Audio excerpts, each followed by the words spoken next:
મનીષભાઈ, બાલાજી હનુમાન મંદિર દ્વારા કાર્યક્રમનું આયોજન કરવામાં આવ્યું, શું કહેશો? આજે અમારા મંદિરે ચૈત્રી આઠમના શુભ દિવસે 101 દીકરીઓનું અમે પૂજન કરવાના છે અને 1008 દીકરીઓને અમે વસ્ત્ર અર્પણ કરીને એનો કાર્યક્રમ કરવાના છે. આગામી દિવસોમાં કેવા કાર્યક્રમ? આગામી દિવસોમાં આવતીકાલ 6 એપ્રિલ એટલે કે રામનવમીથી માંડીને 12 એપ્રિલ હનુમાન જયંતિ સુધી 7 દિવસ અમારા મંદિરના મંડપમાં 7 દિવસ તત્વાર્થ કથાનું આયોજન કરવામાં આવ્યું છે. જુદા જુદા મહંત દ્વારા સાંજે 4 થી 7 તત્વાર્થ કથાનું આયોજન કરવામાં આવ્યું છે, જેનું GTPL અને YouTube પર લાઈવ ટેલિકાસ્ટ પણ બતાવવામાં આવવાનું છે.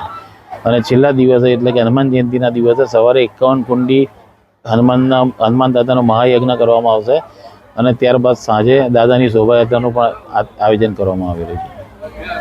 શું નામ તમારું? જાગૃતિબેન મનીષભાઈ ત્રિવેદી, સમસ્ત બ્રહ્મ પરિવાર ટ્રસ્ટ.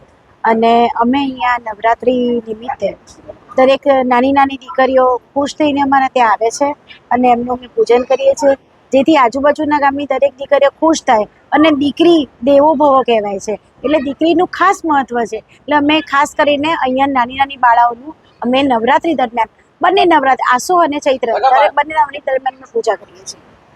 કેવી રીતે તમને આ પ્રેરણા મળી?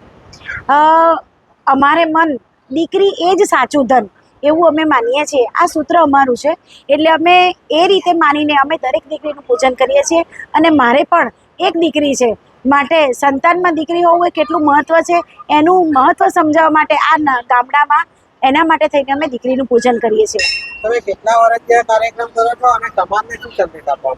અમે છેલ્લા 7 વર્ષથી આ પ્રોગ્રામ કરીએ છીએ અને બંને નવરાત્રિ ગણીએ એટલે 14 ટાઈમથી અમે આ પ્રોગ્રામ કરીએ છીએ. અને દીકરી સાચું ધન છે, માટે દરેક મા બાપે દીકરીને એટલું જ મહત્ત્વ આપીએ કે જેટલું દીકરાને તમે આપો છો.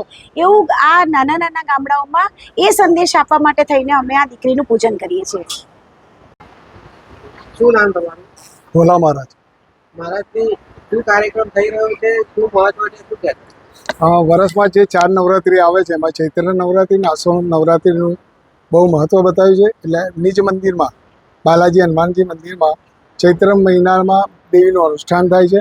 આઠમ છે, યજ્ઞ થશે, નવચંડી યજ્ઞ થશે અને સમસ્ત બ્રહ્મ પરિવાર દ્વારા 101 બાલિકાની પૂજા થશે અને 1000 બાલિકાને વસ્ત્રદાન કરવામાં આવે છે. આ જગ્યા ઉપર અવિરત ભક્તિમય પુણ્યશાળી બને અને વિશ્વ કલ્યાણના હેતુ માટે દર વર્ષે મનીષભાઈ ત્રિવેદી, જાગૃતિબેન ત્રિવેદી આયોજન કરતા હોય છે. આ ખાસ કરીને બાલિકાઓનું પૂજનનો કાર્યક્રમ છે, તેનું શું મહત્વ છે ને શા માટે? દુર્ગા સપ્તશતીમાં કુંવારિકાની પૂજાનું બહુ મહત્ત્વ બતાવ્યું છે. આ પૂજા કરવાથી બાલા સ્વરૂપે ત્રિપુરા સુંદરી, અંબામાં વિવિધ દેવીના સ્વરૂપની પૂજા કરવામાં આવતી હોય છે. જેમ કે ચંડીપાઠમાં પહેલાં કવચમાં લખાયું છે કે નવદુર્ગા પ્રતિપાલિકા. આ નવદુર્ગાની પૂજા કરવાથી નવરાત્રિ દરમિયાન 9 દિવસ ચંડીપાઠ અનુષ્ઠાન કરવાથી વિશ્વમાં જે અરાજકતા પ્રાપ્ત થઈ રહી છે એ વિશ્વ શાંતિ હેતુ માટે અને જીવદયાના કલ્યાણ માટે આ બધું આયોજન થતું હોય છે.